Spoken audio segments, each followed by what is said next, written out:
और बड़ी खबर का हम रुख करेंगे। बड़ी खबर राजस्थान से है, जहां पर आपको बता दें कि एसडीएम को थप्पड़ मारने के मामले में निर्दलीय प्रत्याशी को गिरफ्तार कर लिया गया है। नरेश मीणा को गिरफ्तार कर लिया गया है। इससे पहले फरार बताए जा रहे थे, फिर उसके बाद उनका एक वीडियो भी जारी हुआ जिसमें उन्होंने कहा है कि देखिए इस तरह से जो वो चुनाव में गलत वोटिंग करा रहे थे और इसीलिए उनका गुस्सा जो है वो चढ़ गया। लेकिन इन सब के बाद देखिए गिरफ्तारी उनकी हुई है, लगातार उनकी धरपकड़ की कोशिश हो रही थी। एसडीएम को थप्पड़ मारा था जिसके बाद स्थिति बहुत ज्यादा बिगड़ गई थी। वहां पर हाथापाई वाली स्थिति भी आ गई थी, जहां पर नरेश मीणा के समर्थक और साथ ही स्थानीय लोग जो थे वो काफी ज्यादा नाराज हो गए थे। पुलिस बीच बचाव के लिए जब पहुंची थी तो उस वक्त में पुलिस की गाड़ियों में भी आगजनी की गई और तोड़फोड़ किया गया था। लेकिन जो बड़ी खबर इस वक्त आ रही है, निर्दलीय प्रत्याशी नरेश मीणा को गिरफ्तार कर लिया गया है। यह बड़ी खबर है। उपचुनाव था और इस दौरान जो है गुस्सा फूटा, उन्होंने एसडीएम को थप्पड़ मार दिया। और यह कोई पहली घटना नहीं है जब नरेश मीणा ने किसी को थप्पड़ जड़ा है। इस तरह से भी कई थप्पड़ कांड में उनके नाम जो है पहले शामिल हो चुके हैं और इस बार उनकी गिरफ्तारी हुई। इसके पहले नरेश मीणा ने एक वीडियो जारी करके यह कहा था कि उन्होंने ये कदम क्यों उठाया। तो टोंक में हिंसा का आरोपी नरेश मीणा गिरफ्तार। नरेश मीणा को उसके गांव से गिरफ्तार किया गया है। एसडीएम को थप्पड़ मारने के आरोपी है नरेश मीणा। और आपको बताएं कि राजस्थान के टोंक से इस वक्त की ये जो बड़ी खबर है हम आपको बता रहे हैं और तस्वीरें भी हम आपको दिखा रहे हैं। ये कुछ देर पहले की तस्वीर, जब उपचुनाव के दौरान जो है थप्पड़ यहां पर जड़ दिया था एसडीएम को नरेश मीणा ने, निर्दलीय प्रत्याशी के तौर पर चुनावी मैदान में उतरे। और ये देखिए ये तस्वीरें हम आपको दिखा रहे हैं जब नरेश मीणा को गिरफ्तार किया गया और उसे ले जाया गया। और देखिए वहां पर जो समर्थक है वो कितनी भारी तादाद में भी मौजूद है। लेकिन इसी संख्या में पुलिस बल की भी तैनाती है ताकि किसी तरह की कोई अनहोनी घटना ना हो और किसी तरह से यहां पर जो स्थिति है वो बिगड़ ना पाए। हालात को संभालते हुए ये कदम उठाते हुए ये गिरफ्तारी हुई है, क्योंकि जो तस्वीर इससे पहले सामने आई थी, जैसे एसडीएम को थप्पड़ मारा गया था उसके बाद से स्थिति बिगड़ गई थी। पुलिस बीच बचाव के लिए भी पहुंची स्थिति को संभालने की जब पुलिस कोशिश कर रही थी तो उस वक्त में समर्थकों ने, स्थानीय लोगों ने जो है पुलिस की गाड़ी पर पत्थरबाजी भी की और साथ ही साथ। और ज्यादा जानकारी के लिए हम सीधे रुक कर लेते हैं गोविंद ठाकुर का। गोविंद, क्या जानकारी इसको लेकर के? देखिए अभी नरेश मीणा को पुलिस ने गिरफ्तार कर लिया गया है क्योंकि उसने उनके समर्थकों ने कल ही उनको निकाल लिया था उनके पुलिस के कस्टडी से। इसके बाद से जो राजनीति काफी तेज हो गई थी, सरकार पर दबाव थी और इस कारण से पूरा डेप्यूटी एक्शन फोर्स के साथ कई सैकड़ों की तादाद में पुलिस वहां पहुंची गांव में और इसके बाद वो गिरफ्तारी की। उससे पहले नरेश मीणा ने ये बात कही थी कि मैं सरेंडर नहीं करूंगा, भले ही गिरफ्तार कर ले हमें। तो ये कह सकते हैं कि देखिए इसमें जो अभी गिरफ्तारी हुई है उसमें कहीं न कहीं एक राजनीति के तौर पे, एक राजनेता के तौर पर उनकी दबंगगिरी दिखाई पड़ रही है, क्योंकि वो निर्दलीय उम्मीदवार थे। उनका कहना था कि उनके जो वोटिंग हो रही थी इसमें एक फर्जी वोटिंग करवा रहे थे और कहीं न कहीं दूसरी पार्टियों को सहयोग दे रहे थे, जिस कारण से उन्होंने ये बात कही और इसके बाद जब गिरफ्तार कर लिया गया। अब देखिए इसको पुलिस इनको कस्टडी में लेकर न्यायालय जाएंगे, उसके बाद आगे की कार्रवाई शुरू हो। बिल्कुल, लेकिन गोविंद जी ये कोई पहली घटना नहीं है कि इस तरह के थप्पड़ कांड जो है पहले नहीं हुए।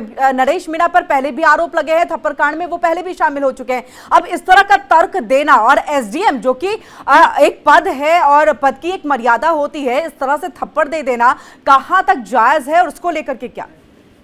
बिल्कुल जायज नहीं है, क्योंकि ये जो राजनेता है, जो नेता है, जो उम्मीदवार हैं, उनको कहीं न कहीं अपनी जातियों का समर्थन उनको मिलता दिखाई पड़ रहा है और इसी कारण से वो राजनीति नहीं बल्कि एक दबंगी के तौर पर वो दिखाई पड़ रहे हैं। तो आप देख सकते हैं समर्थकों के हजारों की संख्या में समर्थक उनके पीछे चल रहे हैं। तो ये उनके बल पर वो इस तरह की राजनीति करते हैं, जिसको कि सरकार को भी और राजनीतिक में भी इस तरह की घटना नहीं होनी चाहिए और सरकार को इन पर सख्त कार्रवाई किया जाना चाहिए। और सरकार की तरफ से देखा जाए तो गिरफ्तारी तो की गई है, अब आगे की कार्रवाई जो है कानून और न्यायालय और सरकार के बीच की है। जो राजनीति है इस पर इस तरह की राजनीति रोक होनी ही चाहिए। इस तरह के देखिए विपक्षी पार्टियों का भी इस पर कहना है, जहाँ अशोक गहलोत ने भी इस पर टिप्पणी की है कि सरकार की जो कानून व्यवस्था है वो चरमरा गई है।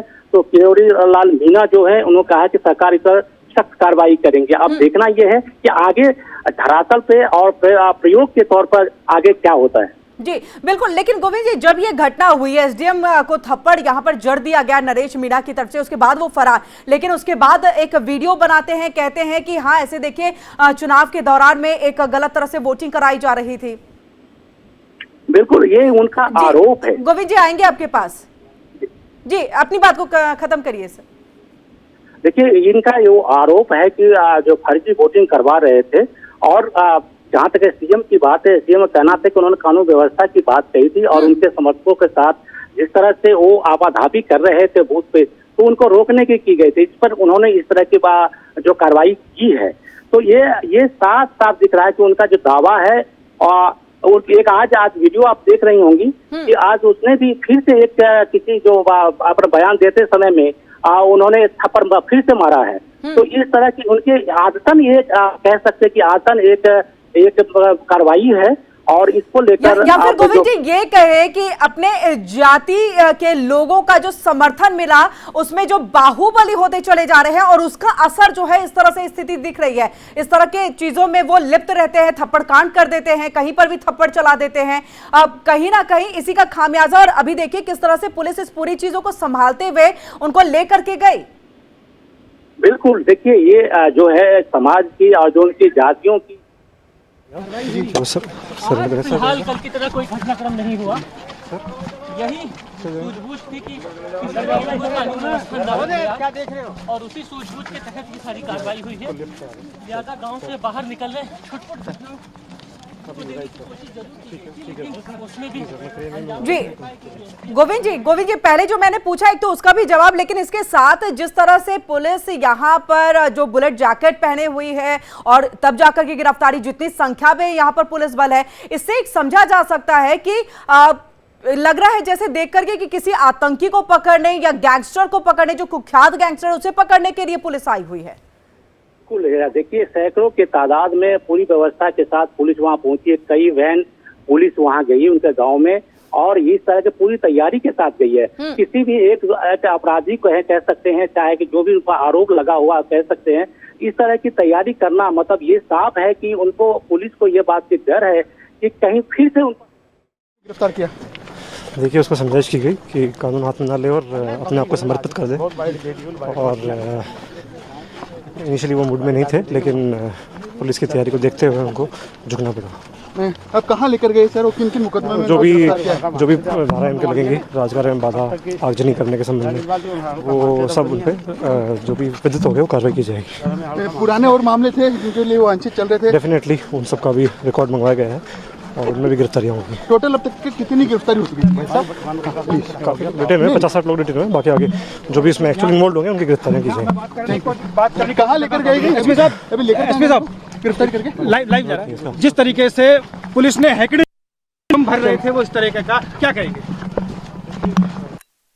जी तो यहां पर सुना पुलिस अधिकारी, उन्होंने सीधे तौर पे कहा है कि पहले तो इनिशियल स्टेज में सरेंडर करने को तैयार नहीं थे, हमने कई बार उन्हें कहा सरेंडर करिए, अल्टीमेटम दिया, लेकिन उसके बाद पुलिस की तैयारी को देख करके उन्होंने सरेंडर कर दिया है। और देखिए ये गिरफ्तारी हुई है, 50 से 60 लोगों के खिलाफ भी जो मामला है वो दर्ज किया गया, क्योंकि कल स्थिति को बहुत हिंसात्मक कर दिया गया था उनके समर्थकों की तरफ से और स्थानीय लोगों की तरफ से भी। और जिस तरह से पुलिस की गाड़ी पर आगजनी की गई थी, पत्थरबाजी की गई थी इन सबको लेकर के। और ये देखिए 2 तस्वीरें हम पर दिखा रहे, कल एसडीएम को थप्पड़ मारा, और ये देखिए ये नरेश मीणा है, किस तरह से अपने आपे से यहां पर वो बाहर आ गए हैं और इन्होंने एसडीएम को थप्पड़ मार दिया है। कह रहे हैं यहां पर ये तर्क दिया जा रहा है कि देखिए चुनाव में फर्जी वोटिंग करा रहे थे, लेकिन सबको जांच का विषय है, आपको अधिकार कहां से मिलता है कि आप इस तरह से थप्पड़बाजी करें। इससे पहले भी कई ऐसे मामले हैं जो नरेश मीणा उसमें संलिप्त पाए गए हैं, उनके ऊपर मामला जो है वो दर्ज किया गया है। पुलिस अधिकारी ने भी कहा कि पुराने मामले भी जो है अब उसको लेकर के भी जो है इनके ऊपर कार्रवाई होगी।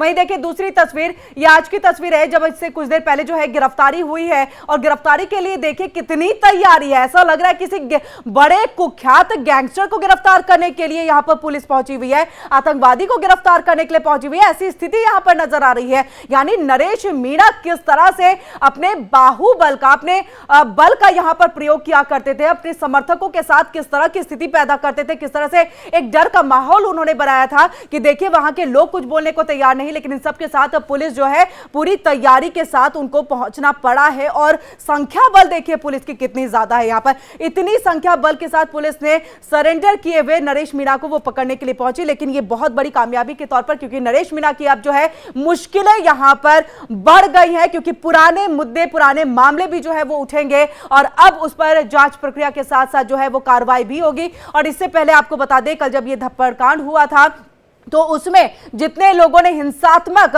रूप से कार्य किए थे उनके ऊपर भी कार्रवाई होगी, मामला उनके ऊपर भी दर्ज है। और इसी के साथ गोविंद जी आपको बहुत बहुत शुक्रिया हमारे साथ यहाँ पर जुड़ने के लिए और पूरी जानकारी देने के लिए।